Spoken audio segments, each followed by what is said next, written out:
434. Falsedad de despachos telegráficos, radiográficos o cablegráficos, 435. Allanamiento ilegal, 436. Responsabilidad del funcionario, 437.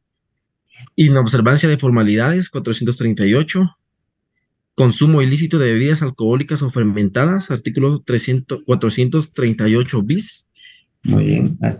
Bueno, también aparecen los otros varios delitos de cohecho, ¿ya? Aparecen en el subsiguiente, pero antes de pasar solo regresemos. El 421 bis, ese está declarado inconstitucional, ¿ya?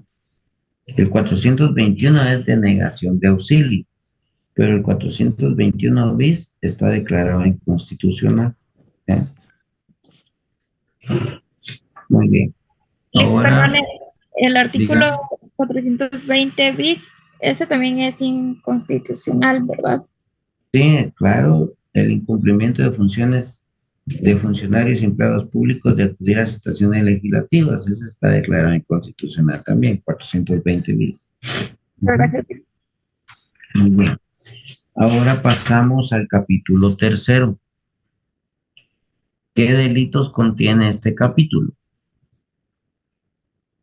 ¿Cuáles son? Cohecho pasivo, artículo 439, concurrencia con... Aquí, miren, pues, para que se les vaya quedando de una vez, en el cohecho pasivo, el funcionario o empleado público es el que pide, ¿oyeron? Ustedes están haciendo un trámite y con tal de que les salga rápido, viene el funcionario y les dice, mire, si me da unos 1,200 quetzales, yo se los saco rápido. ¿Quién está cometiendo el delito de cohecho ahí? ¿Ah? El funcionario público que solicita. No se les olvide, la clave ahí es que el funcionario o empleado público es el que pide en el cohecho pasivo, ¿ya? A la inversa, en el cohecho activo, es en el 442, el particular de cualquier persona que ofrece. Pues si usted viene ahí, mire, pues sabe que no me sale más rápido eso, yo le reconozco su tiempo, le estaba prácticamente ofreciendo o entregando, en este caso. Entonces, la clave está en que uno pide y el otro ofrece, ¿ya? Bueno, sigamos, pues. El primero es el cohecho pasivo, fundamento legal 439. Sigamos. ¿Cuál otro delito hay?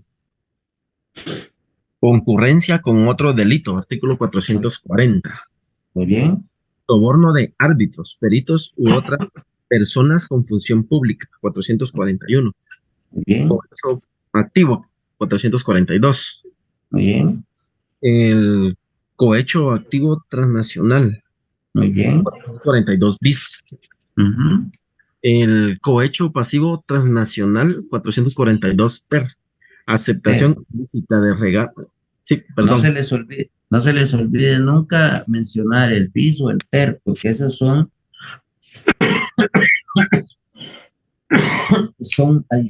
adiciones que se están poniendo a los artículos, ¿oyeron? Bueno. 443, aceptación ilícita de regalo. ¿Cuál otro?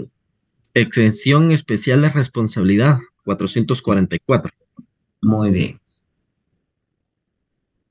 Aquí les puse para mencionar más o menos y resaltar en qué consiste el cohecho activo. ¿En qué consiste?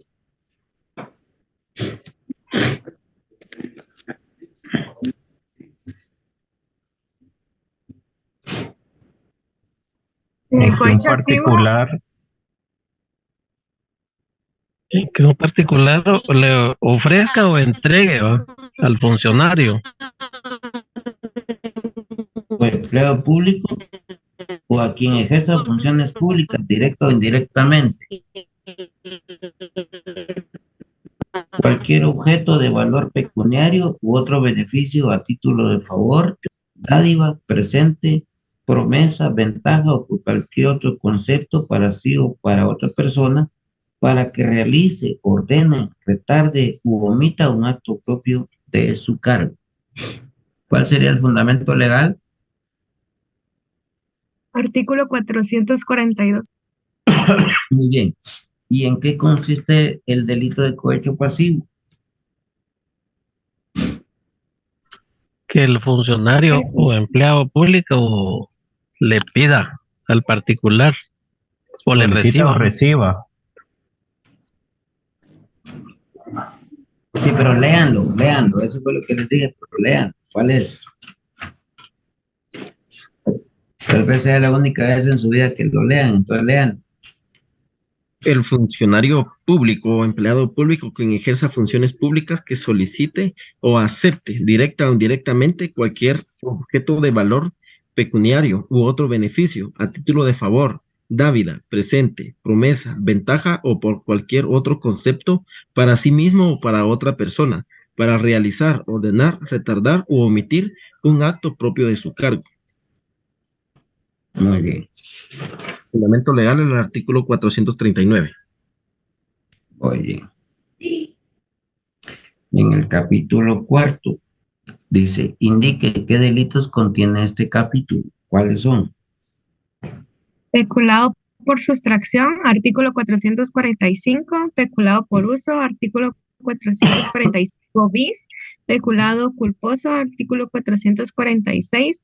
Malversación, artículo 447. Incumplimiento del pago, artículo 448. Enriquecimiento ilícito, artículo 448 bis. Enriquecimiento ilícito de particulares, artículo 448 ter. Y testaferrato, artículo 448 cuater. Muy bien, excelente. Ahora vámonos a la siguiente pregunta. Capítulo 5. ¿Qué delitos contiene este capítulo?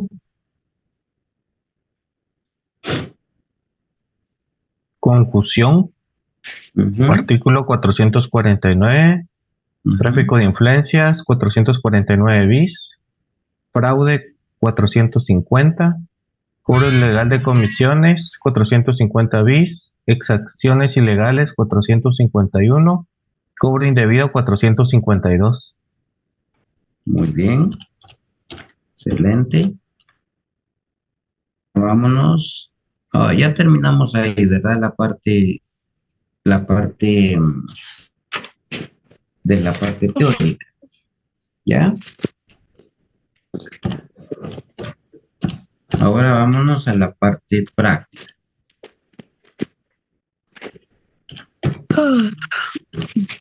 Aquí estamos ya. Estamos en la parte práctica. Bueno, miren, pues para resolver siempre un caso, que se plantea, es necesario entender que tenemos la utilización, en este caso, de un método propio para para la ciencia penal. En este caso, el método por excelencia para utilizarse es el método analítico. Es decir, vamos a analizar cada hecho, ¿ya? A la luz de los hechos que presenta, ¿ya?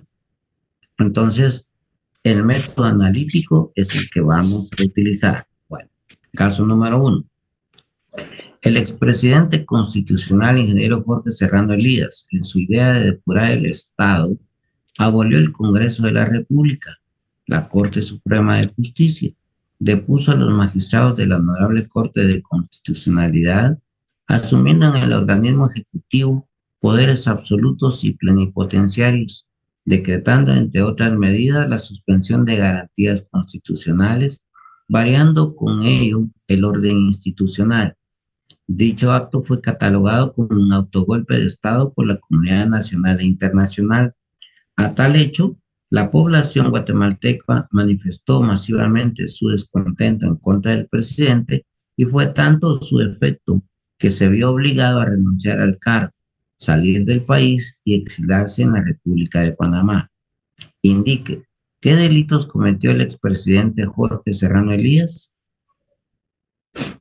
Para resolver este caso tenemos nosotros que entender entonces lo primero, ¿cuál fue el bien jurídico tutelado que se vulneró.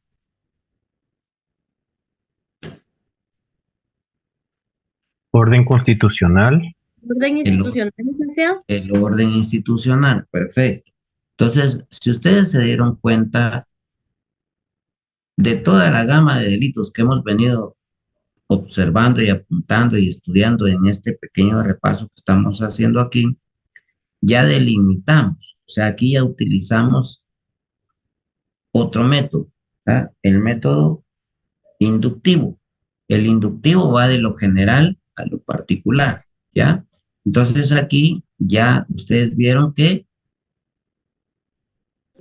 utilizamos ya el método analítico, observamos en primer lugar cuál fue el bien jurídico tutelado y eso nos llevó a que pudiéramos entrar específicamente en una clase de delitos, ya no en todos. Eso se llama inducción. Entonces nos vamos directamente a el título 12º, que son los delitos contra el orden institucional. ¿Estamos? ¿Estamos de acuerdo ahí? Sí, Sí, Muy licenciado. bien.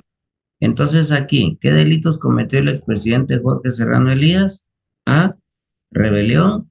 B, sedición. C, violación a la Constitución. ¿Cuál delito cometió? Violación a la Violación a la Constitución, Constitución. artículo 381. ¿Solo esos? ¿Quién contestó diferente? ¿Quién contestó diferente? Yo adicioné párrafo 1 y párrafo 2 nada más del 381. Doctor, yo también adicioné el título de sedición en el artículo, en el numeral primero, donde dice deponer a alguno o algunos de los funcionarios o empleados públicos o impedir que tomen posesión de su cargo, quienes hayan sido legítimamente nombrados o electos. Acuérdense que eso es justamente lo que me interesa. Ustedes saben que en un hecho pueden haber 1, 2 o más delitos. Entonces aquí ya estamos jugando con la pluralidad de delitos. Puede ser que exista un concurso real, un concurso ideal, un delito continuado. Entonces aquí, por eso hice la pregunta inicial cuando vimos esto. ¿Qué se entendía por orden político interno del Estado? Y entonces aquí concluimos de que era lo relacionado a la capacidad de gestión del gobierno con la capacidad, en este caso, a su eficiencia y eficacia, a la institucionalización del sistema político, ¿ya? Entonces, cuando el presidente de la República viene y depone, en este caso, está atentando contra el orden político interno del Estado, es decir, a la institucionalización del sistema político. ¿A través de qué? De una rebelión. Miren, pues, comete delito de rebelión quienes se alzaren en armas con el objeto de promover guerra civil o para deponer al gobierno constitucional, coma, para abolir o cambiar la Constitución, o sea, es otra forma, para abolir o cambiar la Constitución de la República, coma, para variar o suspender en todo o en parte el régimen constitucional existente. O sea, lo que el ingeniero hizo con eso fue, en este caso, en todo o en parte el régimen constitucional existente, o impedir la integración, renovación y libre ejercicio del funcionamiento de los demás organismos del Estado. Entonces comete el primer delito, que es rebelión. De ahí nos vamos a la sedición. Comete el delito de sedición quienes, sin desconocer la autoridad del gobierno constituido, se alzaren pública y tumultuariamente para conseguir por fuerza o violencia cualquiera de los objetos siguientes, ¿ya? Deponer a alguno o alguno de los funcionarios y empleados públicos, impedir que tomen posesión de su cargo quienes hayan sido legítimamente nombrados o electos. Ese no fue el caso.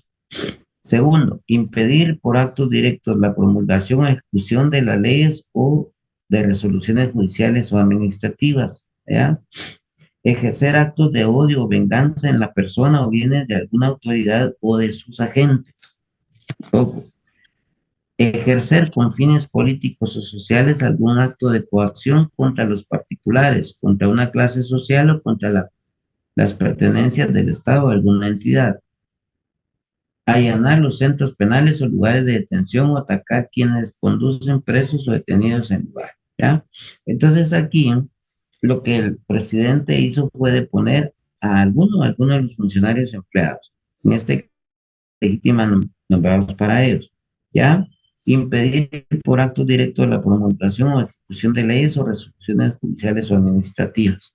Entonces comete el delito también de sedición y consecuentemente también viola la Constitución, en este caso, porque tiende directamente a variar, a reformar, a sustituir total o parcialmente la Constitución de la República por medios no autorizados por el ordenamiento constitucional. Entonces pregunto, ¿cuáles son esos medios autorizados por el ordenamiento constitucional en el que se puede variar la Constitución? ¿Cuáles son? Es a través de la Asamblea Nacional Constituyente, Eli. Muy bien, esa es una. ¿Y cuál es la otra? La otra es a través de la consulta. A través de la consulta popular. Perfecto, muy bien. Esos dos son los únicos mecanismos con los que se puede variar o reformar la Constitución.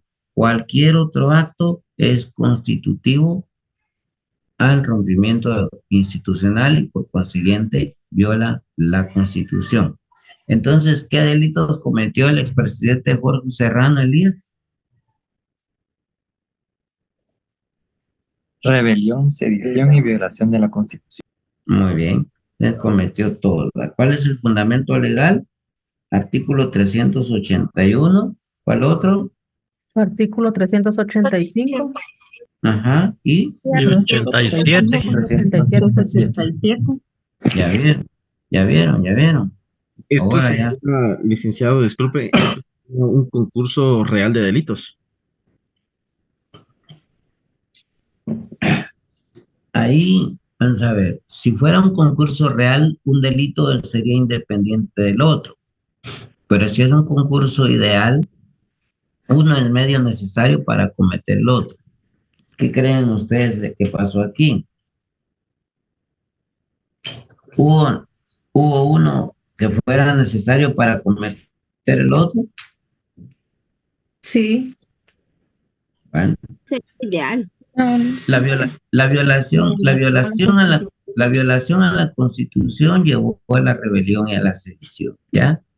Entonces, un delito fue medio necesario para cometer el otro. Entonces, ahí hay un delito de concurso ideal, ¿ya? Bueno.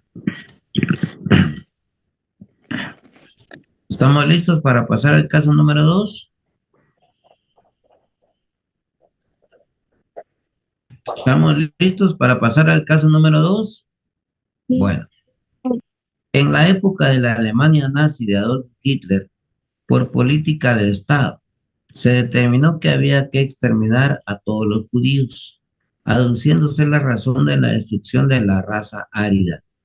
Producto de esa política demente, se exterminó a 6 millones de judíos en campos de concentración sometidos a tratos crueles e infamantes.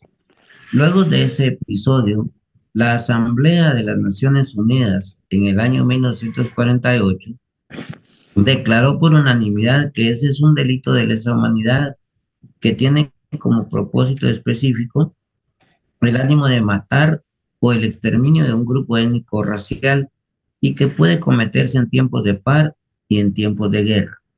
A dicho delito se le denomina Genocidio, licenciado. Genocidio, licenciado, artículo 376. Muy bien, muy bien. Licenciado, Ese es- perdone. Ahí aplicaría también la instigación al genocidio. No porque instigar prácticamente no es ejecutar, ¿ya?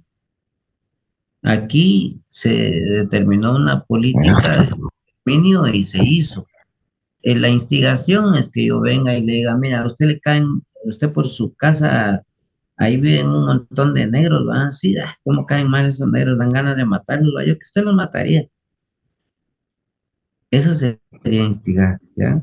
Y si gusta, léame el artículo en particular, lo vamos a analizar, ¿ya? Gracias, licenciado.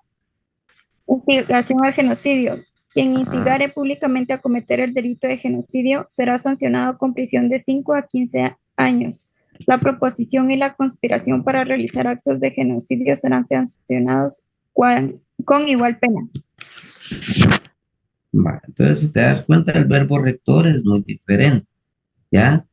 A la propia ejecución directamente del delito como tal. ¿Qué artículo es el que estás leyendo? 377. ¿Cuánto? 377.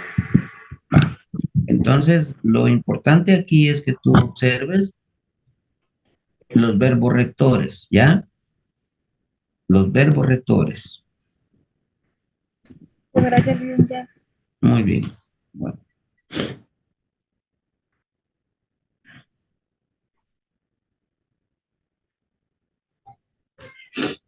Licenciado, Dígame. estaba viendo acá de que él cometió también el delito tipificado en el artículo 378, delitos contra los deberes de humanidad, dado de que también aquí dice quien violare o infringiere deberes humanitarios, leyes o convenios con respecto a prisioneros o rehenes de guerra, heridos durante acciones bélicas que cometiere cualquier acto inhumano contra población civil o contra hospitales o lugares destinados a heridos. Será sancionado.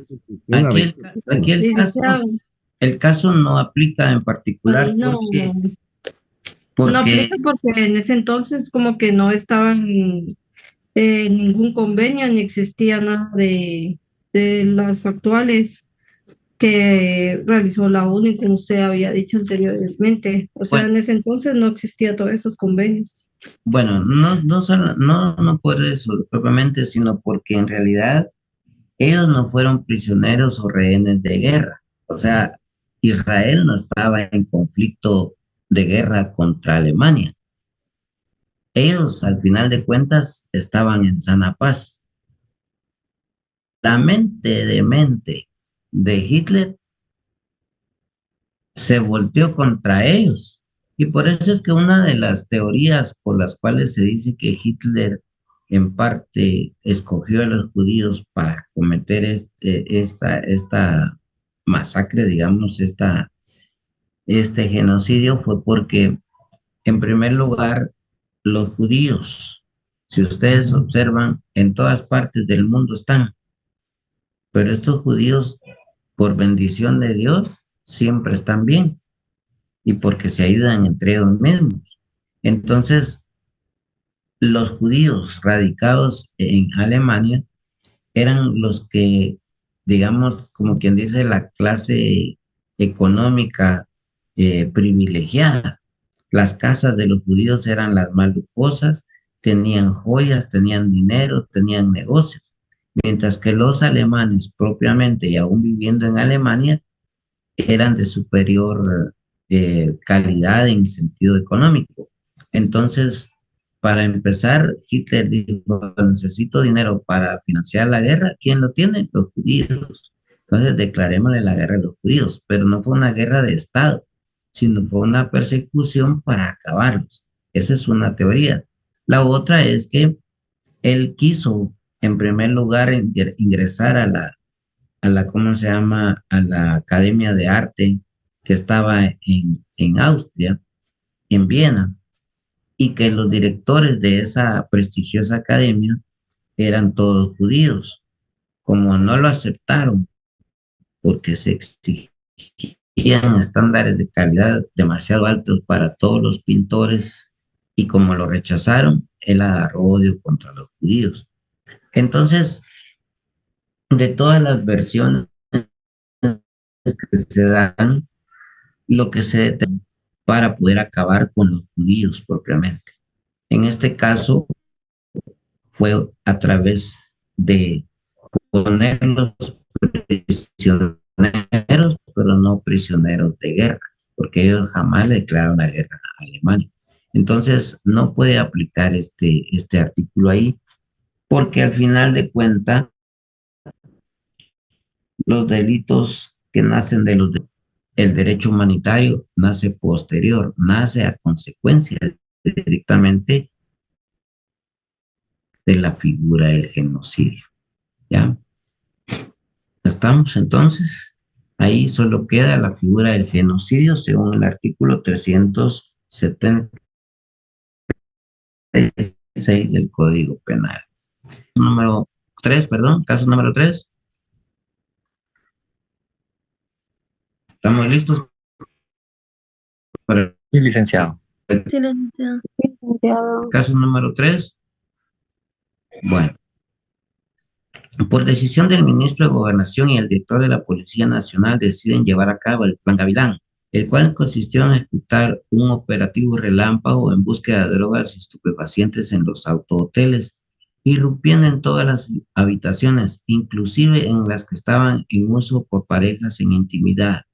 En la ejecución se irrumpió en las habitaciones con el contingente policial de apoyo, agentes del Ministerio Público, investigadores y policiales y hasta la prensa televisada y escrita para evidenciar el acto de tráfico de drogas. Sin embargo, lo único que quedó al descubierto fueron los actos de pareja en el uso de la intimidad al rojo vivo. Asimismo, quedó evidenciado que de drogas y estupefacientes no se encontró absolutamente nada. En conferencia de prensa, el ministro de Gobernación y el director de la Policía Nacional Civil explicaron que habían recibido llamadas anónimas en donde les indicaban que los autohoteles estaban haciendo uso de lugares para venta y consumo de drogas y estupefacientes, que se había hecho de manera sorpresiva porque en dichos lugares no se necesita de orden judicial para ingresar, que se lamentaba no haber encontrado droga y estupefacientes ni a sus expendedores, pero que era un aviso contundente al narcotráfico que en ellos había cero tolerancia a ese flagelo, así como también un mensaje a la población que estuvieran tranquilos porque de ahora en adelante con sus autoridades al frente iban a estar seguros. Indique, el ministro de Gobernación, el director general de la Policía, los agentes del Ministerio Público y los demás empleados y funcionarios públicos actuaron dentro del marco de la ley o cometieron delito alguno. En su caso, ¿cuál delito se tipifica? Pregunto, ¿qué delito tipifican? ¿Delito o delitos? Licenciado, yo no estoy seguro, pero yo tengo el allanamiento ilegal, artículo 436. Abuso de autoridad, ¿Pero licenciado. por qué no está seguro? Sí, pero permítame, ¿por qué no está seguro con el allanamiento ilegal? Porque acá indica que por ser un autohotel o motel, no sé, no es necesario de presentar algún tipo de documento, pero si no es presentado, si no es necesario, es lo que no estoy seguro, por eso no sé si es allanamiento ilegal. ¿Usted estuvo cuando yo di esa clase?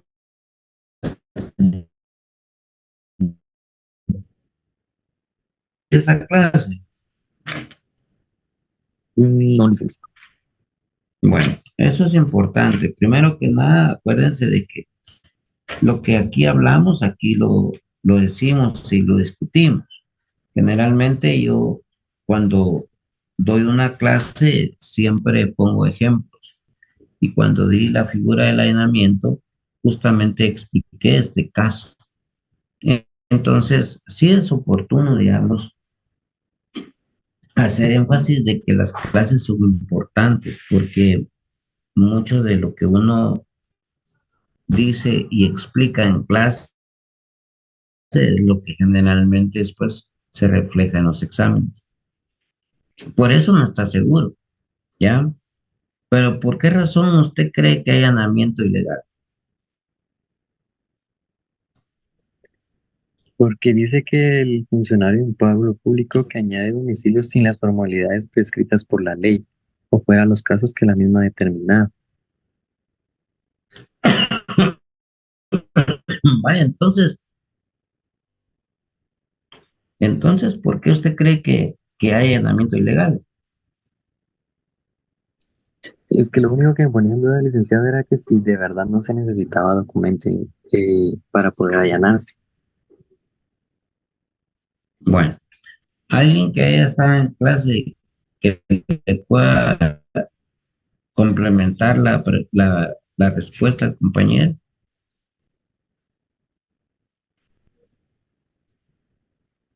Buenas noches, La Alex. compañerita que intervino, que dijo que sí lo habíamos clase, que por favor nos ayude.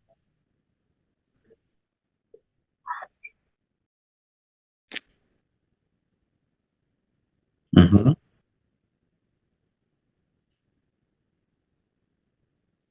Vale. Licenciado, usted también explicó que en el artículo 208, donde estaban las excepciones, ahí decía que para evitar un mal grave, asimismo los moradores a un tercero. Ahí es donde usted explicaba eso del allanamiento de morada, donde también decía que eran habitaciones privadas de los hoteles y demás establecimientos, a que se refiere el párrafo anterior. O sea, explicó el artículo 208, que eran las excepciones. Exacto. En la figura del allanamiento, acuérdense que siempre se exige, sobre todas las cosas, de que sea el morador el que dé permiso para entrar de manera expresa. Ese es el allanamiento activo. Y por supuesto que este es un delito que cometen los particulares, ¿ya? Independientemente es el otro. En el allanamiento como tal, dice, el particular que sin autorización o contra la voluntad expresa o tácita del morador, clandestinamente o con engaño entrar en morada ajena. Cuando dice clandestinamente o con engaño entrar en morada ajena en sus dependencias, estamos hablando de un allanamiento activo. O permaneciera en ellas. Ahí hay un allanamiento pasivo, porque se supone que usted le dio permiso para entrar y luego este ya no quiere salir. Esa es la figura como tal. Luego aparece la forma agravada. Si los hechos descritos en el artículo anterior se ejecutaran con simulación de autoridad, con armas, con violencia o por más de 2 personas, será sancionado que en 2 a 4 años. Pero aquí en el 208 habla de las excepciones. Lo dispuesto en el artículo 206 y 434, en este caso, el 436, no es aplicable al que entra en morada ajena para evitar un mal grave a sí mismo a los moradores o tercero. En este caso, yo les explicaba que si se estaba quemando una casa, por ahí había personas, usted no iba a ir a pedir más, usted rompía la puerta, la ventana, lo que fuera, entraba y salvaba a las personas. En estos casos supera directamente la excepción al artículo 206. Dice, tampoco tiene aplicación respecto de los cafés, cantinas, tabernas, posadas, casas de hospedaje y demás establecimientos similares mientras estuvieran abiertas al público. Es decir, que cuando usted va a un restaurante no va a buscar al dueño o al que esté alquilando ese local para pedirle permiso a entrar. Aunque la puerta esté cerrada, se sobreentiende que hay permiso tácito para que usted pueda entrar, ¿ya? Esa es la excepción. Pero no están comprendidas en esta excepción las habitaciones privadas de los hoteles y demás establecimientos a que se refiere el párrafo anterior que constituyan morada para quien las habita.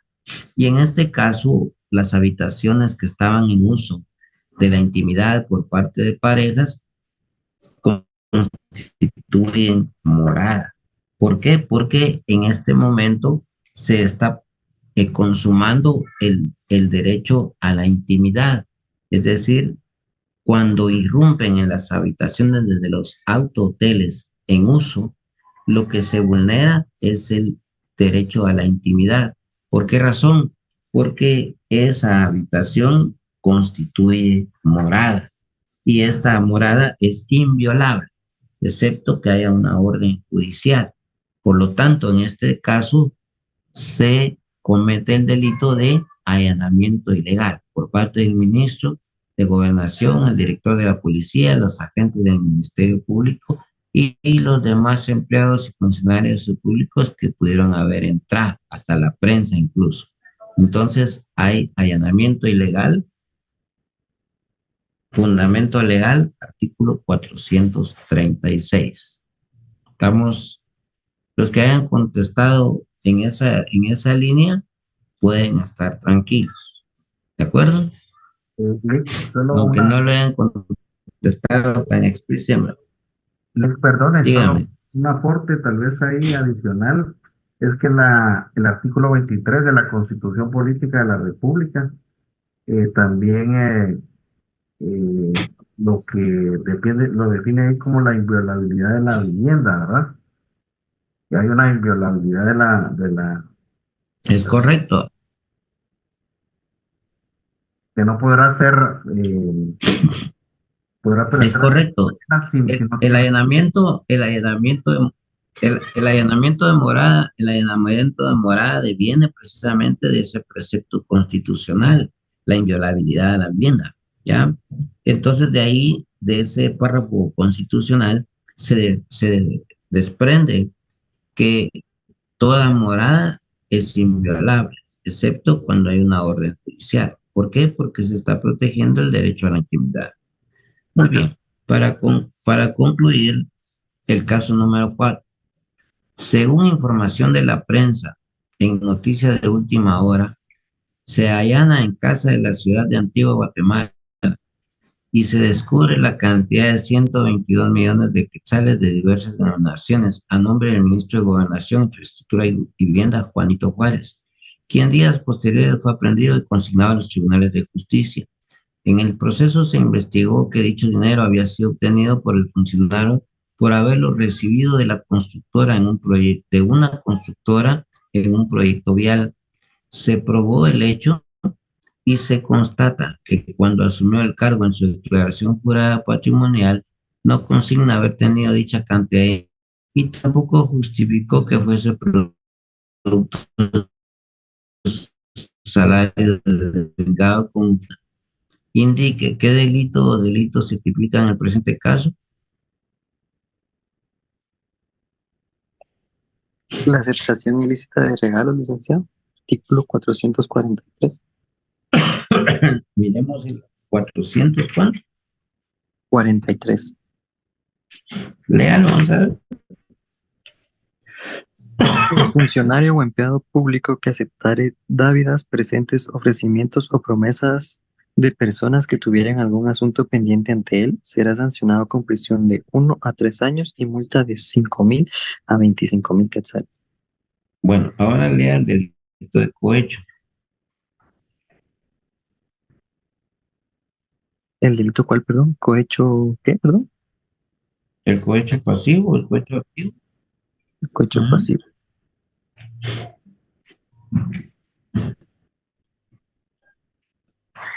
¿Qué dicen? Comete delito de cohecho pasivo el funcionario público, empleado público o quien ejerza funciones públicas que solicite o acepte directa o indirectamente cualquier objeto de valor pecuniario u otro beneficio a título de favor, dávida, presente, promesa o ventaja por cualquier otro concepto, para sí mismo o para otra persona, para realizar, ordenar, retardar u omitir un acto propio a su cargo.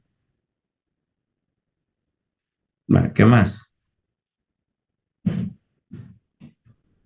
Perdón, licenciado, se me silenció. El responsable de este delito será sancionado con prisión de 5 a 10 años, multa de 50,000 a 500,000 quetzales e inhabilitación especial, sin perjuicio de la pena aplicable del delito cometido, cuando el funcionario o empleado público obligare al favor, dávida, presente, promesa o ventaja de la pena se aumentará en una tercera parte. Las personas que denuncien los actos mencionados en este artículo serán protegidas por las autoridades correspondientes, de conformidad con la legislación vigente. Bueno, entonces, entre el cohecho pasivo y la aceptación ilícita de regalos, ¿cuál tiene mayor pena? El cohecho pasivo. Entonces, se aplica el principio de absorción, es decir, el delito de mayor pena absorbe el delito de menor pena. Consecuentemente, se aplica el de mayor, el de mayor pena. En todo caso, aquí lo que hay es un típico caso de cohecho pasivo, ¿ya? Lick, disculpe, buenas noches. Aparte del cohecho pasivo, también podríamos tipificar el de lavado de dinero por el hecho del artículo 440 de concurrencia con otro delito. No específicamente porque el dinero en sí no fue utilizado para otros fines, ¿ya? Para otros fines. Lo recibieron, obviamente el cohecho pasivo va en función aquí tal vez de la calidad de la obra. No le van a dar a usted el 20%, por ejemplo, de una obra que de 1 millón, por ejemplo, a una obra de más dinero, ¿ya? Entonces, si a él le encuentran esa cantidad porque fue entregado por una empresa, definitivamente que aquí se entiende esto, por eso dice de la constructora en un proyecto vial, ¿ya? Entonces, aquí lo que nosotros observamos es que el funcionario pide para resolver en favor de. Bueno, entonces hay un cohecho pasivo. Lo que podría tal vez en todo caso habría un enriquecimiento ilícito. Ayúdenme a encontrarlo, a ver si lo vemos por ahí. En el artículo 448 bis, licenciado, acá lo tengo a la vista ahorita. 448, lea. Bis. Dice, comete delito de enriquecimiento ilícito el funcionario, empleado público o quien ejerza funciones públicas y hasta 5 años después de haber cesado el ejercicio de la función pública que obtenga para sí mismo o para cualquier persona un beneficio patrimonial, un incremento en su nivel de gastos, cancelación de deudas u obligaciones que no correspondan al que haya podido obtener, derivado del ejercicio de cualquier ingreso y que no pueda justificar su procedencia lícita. El responsable de este delito será sancionado con pena de prisión de 5 a 10 años, multa de 50,000 a 500,000 quetzales e inhabilitación especial. Yo ese fue el delito que tipifiqué, licenciado. Me recuerdo que lo explicó en una clase también. Entonces, aquí lo que más hay directamente es un cohecho pasivo y un enriquecimiento ilícito, ¿va? Evidentemente, pues aquí entonces hay 2 delitos, pero miren lo interesante aquí la pena. Al responsable de este delito se sancionan de 5 a 10 años y multa de 50,000 a 500,000, ¿ya? Excelente. Entonces tenemos 2 delitos. El cohecho pasivo, que está en el artículo, ¿cuál? 439, licenciado. Y el enriquecimiento ilícito, que está en el artículo 448 bis. Muy bien. Hasta aquí entonces concluimos cuando son las 9:45 de la noche. Estamos entonces en función directamente de este repaso. Ya se dieron cuenta ustedes de que para poder en todo caso tener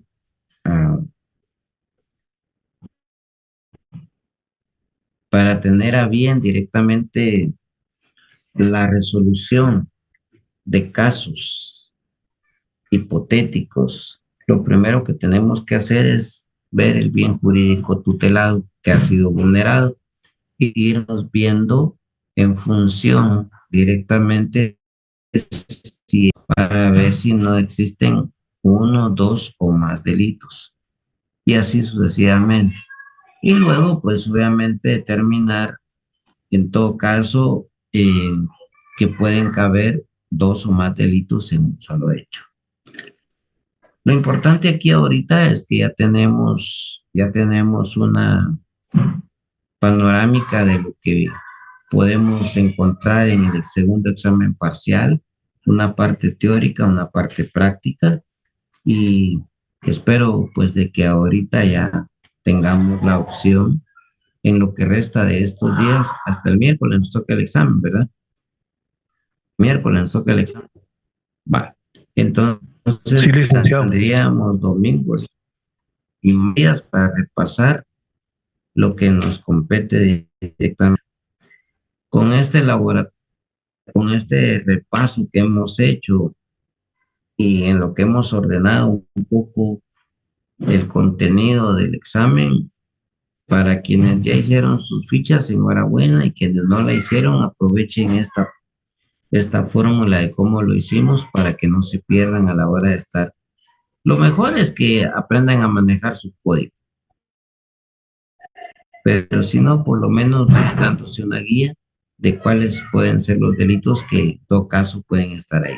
No se les olvide que en todo caso estos delitos pueden concurrir con otros y estos pueden traer a colación otros delitos que podrían ser objeto de hasta derecho de ¿cómo se llama? De la parte inicial de la parte especial, ¿verdad? Pero vamos a procurar encuadrarnos en estos en particular.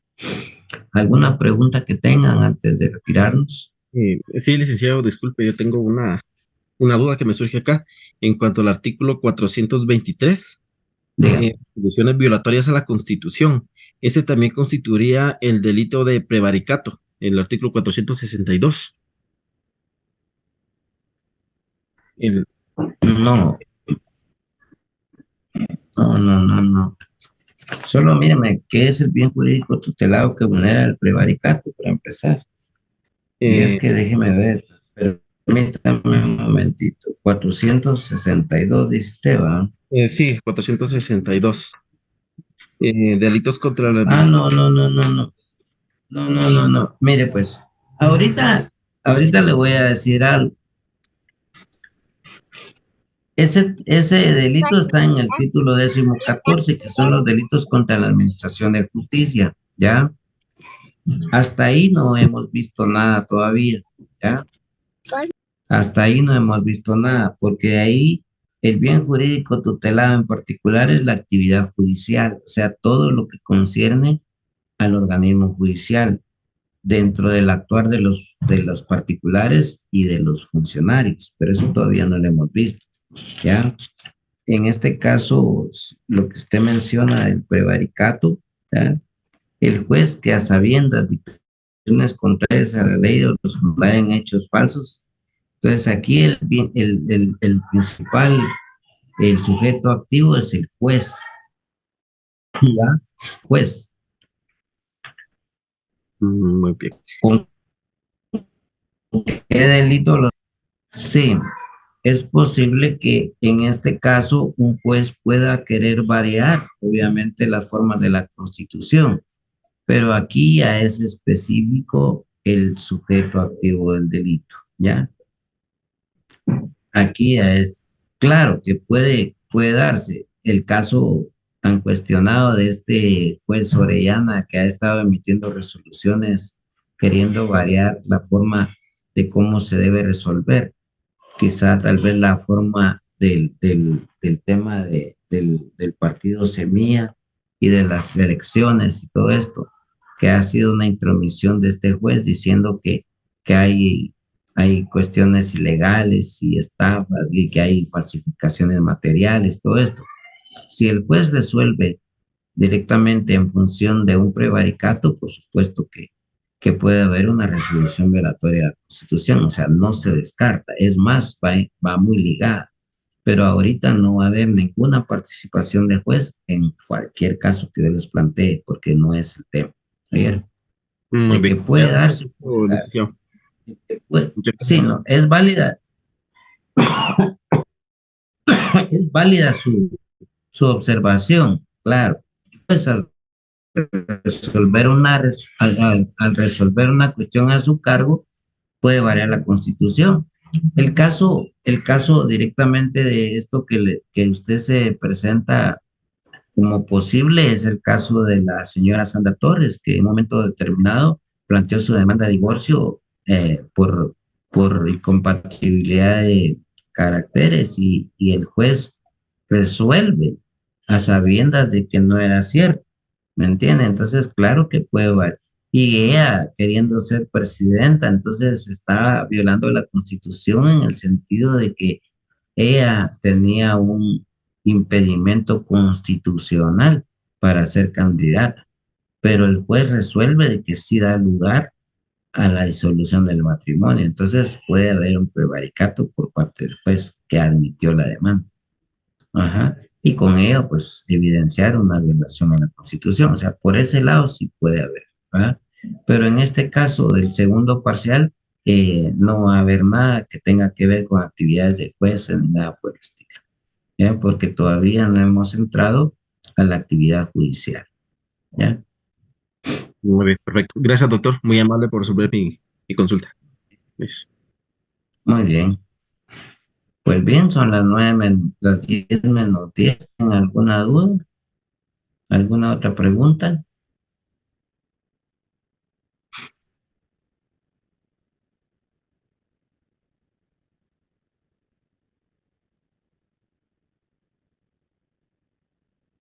Bueno, muchas gracias a usted también, Mario. Gracias. Aquí Gracias, estamos. licenciado, de mi parte también. Muchas gracias por su tiempo. Muchas gracias a ustedes también. Miren que Esperamos que he mejore su... pasado. Gracias, muy amable. La verdad que he pasado unos días que no sé, pues para el miércoles ya esté listo para irles a hacer. Tenía el compromiso con ustedes de hacerles su repaso como lo habíamos dado. Bueno, espero que estas 7, 8, 9, casi 3 horas de que trabajamos en este repaso, pues hayan servido. Desde las 7 de la noche conectados con ustedes, cuando son las 10, no se siente el tiempo, al contrario, quisiéramos seguir hablando, pero también entendemos que las señoras por ahí han de estar ahí aprendiendo tiempo cosas para que les vayan a acompañar en la comida. Así es que espero, pues, compañeros, de que todos este examen del día, o sea, me pueden escribir al chat a ver que tienen algo ahí y con gusto lo vamos a responder. Bien, por ahora creo yo que hemos llenado las expectativas de este repaso, así es que no me queda más que agradecerles a ustedes también por su interés. Mando en consideración de que esperamos que hayan mandado su trabajo también ya para que haya quedado registrado. De los presentes, ¿ya mandaron el trabajo todos? Sí, ya lo enviamos. Sí, ya lo enviamos. Licenciado, yo lo envié. Sí, licenciado. Yo no se lo he podido enviar porque voy en camino. Bueno, Licenciado, se lo puedo mandar yo ahorita después. Bueno, yo no sé, yo les había dicho a ustedes que hasta las 9, no sé, si la plataforma se los acepta, mándenme, si no, pues ya no puedo hacer más nada, ¿verdad? Así es que guárdenlo para el recuerdo. En todo caso, si ya no lo pudieron mandar, para los que pudieron hacerlo, pues enhorabuena, ¿verdad? Queda constancia de su participación aquí, por lo menos, eso sí es cierto, ¿oyeron? Así es que esperamos de que lo puedan trabajar. Dígame. Sí, doctor, fíjese que yo no lo pude enviar, me aparece aquí que no tengo espacio y no me permite enviarlo. Ah, bueno, pero ese es tal vez el almacenamiento de su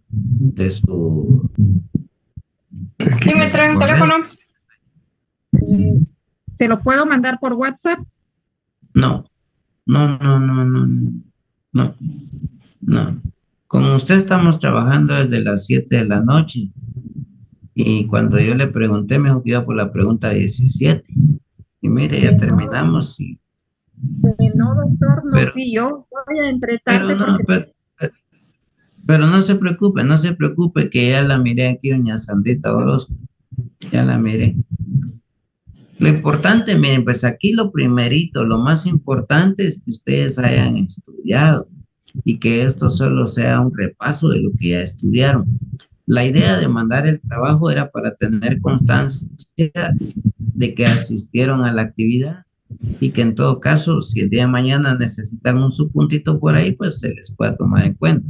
Ya no se puede mandar, ahorita ya se cerró la plataforma, hasta las 9 de la noche estaba, pero no se preocupen, ya no, ni lo manden porque no van a poder mandarlo en chat, ya se cerró también ahí.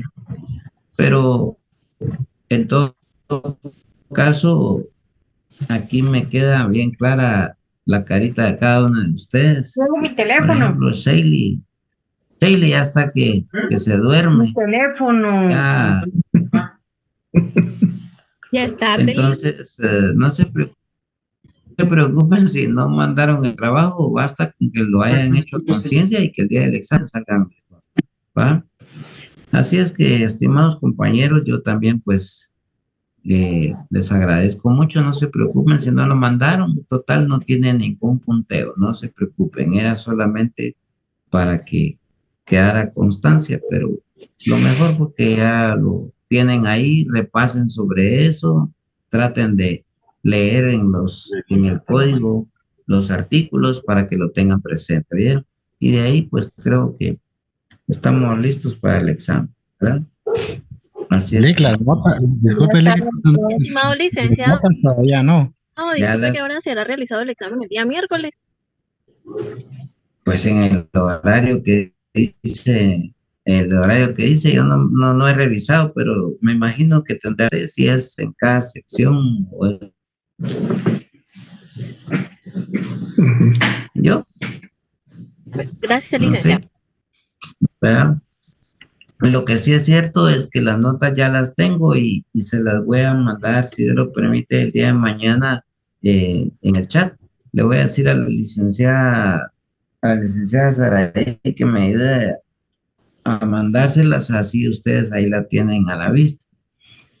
Solo vamos a ver que las tengan ahí, va, en el chat ahí para que las puedan tener en la mano. Oye, yo les prometo que mañana se las mando. Les digo a la licenciada Saraí que me hace las al chat para que la puedan ver.